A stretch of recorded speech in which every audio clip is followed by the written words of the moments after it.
বন্ধুরা, আমি তোমাদের ছোট্ট আনাইয়া। তোমরা কেমন আছো? আশা করি তোমরা খুব ভালো আছো। আমিও ভালো আছি।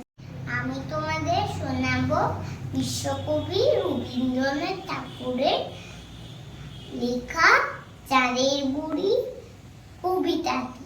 তাহলে শুরু করা যাক।